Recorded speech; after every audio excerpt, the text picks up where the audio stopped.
विद्युत प्राधिकरणका सिइओ पूर्व सिइओ भनौँ न हैन कुलमान घिसिङले चाहिँ पार्टी खोल्ने प्रयत्न यो दशैं अगाडिदेखि नै हो नि है। पार्टी खोल्ने दर्ता गर्ने भन्दा भन्दै यो किन अल्झिराखेको छ थाहा छैन।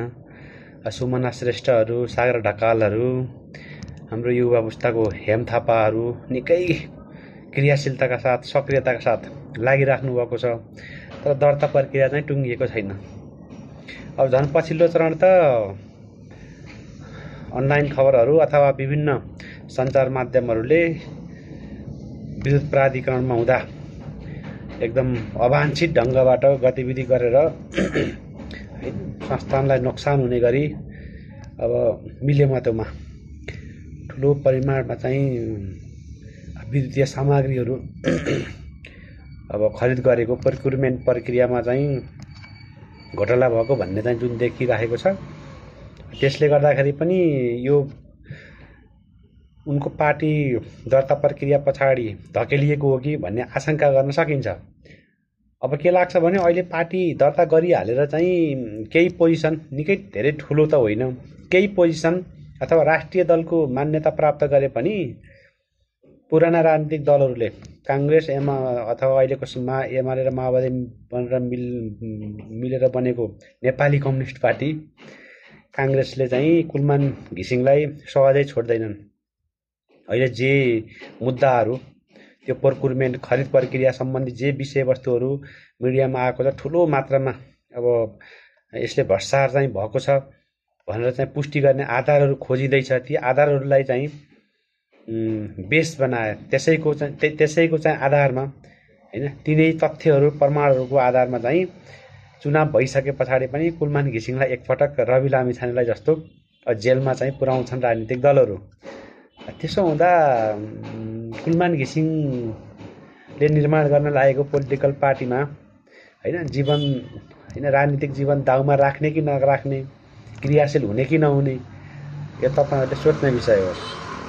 रवि लामिछाने जेलमा नगएको भए है एउटा राजनीतिक प्रक्रिया अथवा वैकल्पिक राजनीतिले एउटा गति लिन सक्थ्यो। बालेनलाई जनताहरूले जे अपेक्षा गरेका थिए, युवा पुस्ताले जे अपेक्षा गरेको थियो त्यो पुरा हुन सकेन। त्यो रविबाट सम्भव थियो। नेतृत्वको हिसाबले, वैचारिक हिसाबले त होइन, राजनीतिक नेतृत्वको हिसाबले उनीसँग त्यो इच्छा शक्ति, मैले धेरै पटक भन्छु, शासकीय चेत र राजनीतिक नेतृत्वमा हुनुपर्ने जुन गुणहरू विशेषताहरू हुन् त्यो चाहिँ रवि लामिछानेमा थियो। हैन, उनको कार्यकर्ताले उनी आफै पनि जेल ब्रेक गरेर, यसलाई अर्को संज्ञा नदिकन सिधा र ठाडो भाषामा भन्दा जेल ब्रेकै गरेर चाहिँ उनी प्रधानमन्त्री हुन आएका थिए नि त। हैन, यो म धेरै पटक भनेको छु। त्यो त ठुलो इच्छा शक्ति, जस्तो सुकै चुनौती पनि म मल्छु हैन, सामना गर्छु भनेर आएको हो नि त, त्यो थियो। अब अहिले वैकल्पिक नेतृत्व निर्माण गर्नेहरू रवि लामिछानेको तहबाट चाहिँ नेतृत्वमा आइहाल्ने, त्यो चुनौती मल्न सक्ने देखिन्न। र अब कुलमान घिसिङ त असाध्यै सरल, सहज, सोझो है। अब उनीसँग राजनीतिक चेतना, म्यानेजरियल स्किल, संकटलाई चाहिँ व्यवस्थापन गर्न सक्ने क्षमता र कूटनीतिक चातुर्यता चाहिँ छ। विद्युत प्राधिकरणमा धेरै पटक भिडियोमा अघिल्लोमा पनि भनेको छु, त्यो एकदमै शक्ति केन्द्रहरू जस्तो भारत र अमेरिका त नेपालको विद्युत प्रक्रियामा हैन, एमसीसीमा अमेरिका आउँछ र क्रस बोर्डर ट्रान्समिसनमा चाहिँ बंगलादेशसम्म विद्युत आपूर्ति गर्दाखेरि त भारतको सहमति चाहिहाल्यो। त्यसो हुँदा नेपालमा भारत र अमेरिका पानीमा सिधा आउँछन्, जलविद्युतमा सिधा आउँछन्, अथवा एक्सटेन्सन लाइनमा, इलेक्ट्रिसिटीको एक्सटेन्सन लाइनमा सिधा आउँछन्। र त्यो आउने भनेको अमेरिका र भारतसँग चाहिँ कुलमानको चाहिँ सिधा उठबस हुन्छ है।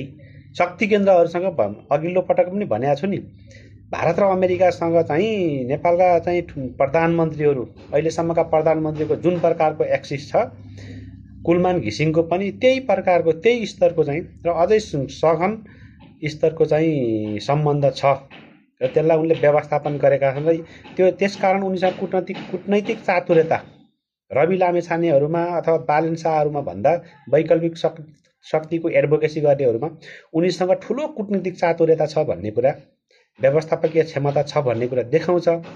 त्यसै कारणले पनि पुराना राजनीतिक दलहरू बालेन, कुलमान घिसिङ राजनीतिक सतहमा आउँदाखेरि संकट पैदा गर्न सक्छन् र यिनलाई चाहिँ समयमै ठेगान लगाउनुपर्छ भन्ने कोणबाट चाहिँ आउँछन् हेर्नुस्।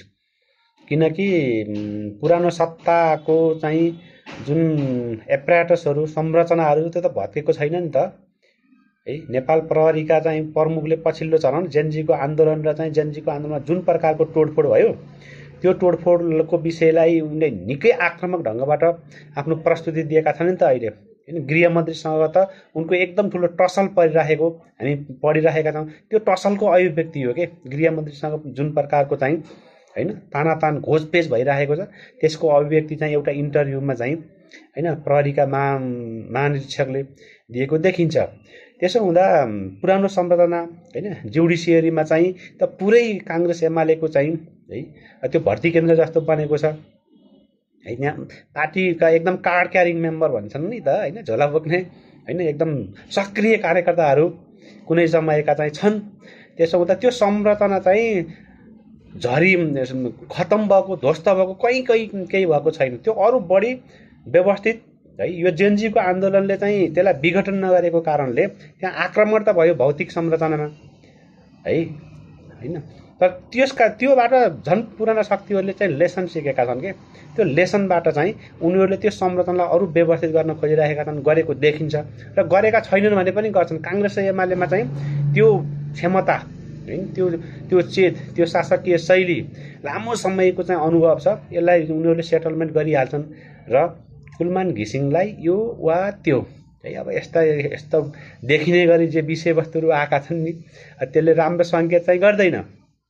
त्यसो हुँदा त्यो राजनीतिक दलमा संलग्न हुने कुलमान घिसिङले खोल्ने पोलिटिकल पार्टीमा जानका लागि चाहिँ अब तपाईँ हामी धेरै मान्छेहरू खुट्टा उचालेर बसिरहेका छौँ नि त हैन। म चाहिँ हैन कुनै दलमा पनि तत्कालै चाहिँ धेरै साथीहरूले भन्नुहुन्छ लाग्ने चाहिँ त्यो मेरो अहिले इमिडिएट चाहिँ त्यो प्लान चाहिँ मैले बनाइसकेको छैन। तर तपाईँहरू लाग्दै हुनुहुन्छ कुलमान घिसिङ अथवा चाहिँ बालेन्द्र शाह अथवा अरू एबिसीको पोलिटिकल पार्टीमा पनि सचेत बन्नुहोस् है। यस्ता कुराहरूलाई मापन नगरिकन तपाईँहरू चाहिँ हाम फाल्नुभयो भने त्यसको डिफेन्ड गर्नुपर्छ के। अनावश्यक चिजहरूको किन डिफेन्ड गर्ने हैन। अनि त्यसपछि भनिराखेको छु एउटा दलबाट अर्को दलमा चाहिँ यो अदली बदली दल चाहिँ दिनदिनै चेन्ज गर्ने जस्तो महिनै पछि बदल्ने जस्तो चाहिँ खराब काम के त्यसले चाहिँ सोसल भ्यालु र चाहिँ समाजले जनताहरूले तपाईँहरूलाई हेर्ने दृष्टिकोणमा चाहिँ एकदम ठुलो अथवा तपाईँको सोसल क्यापिटल ह्रास हुन्छ।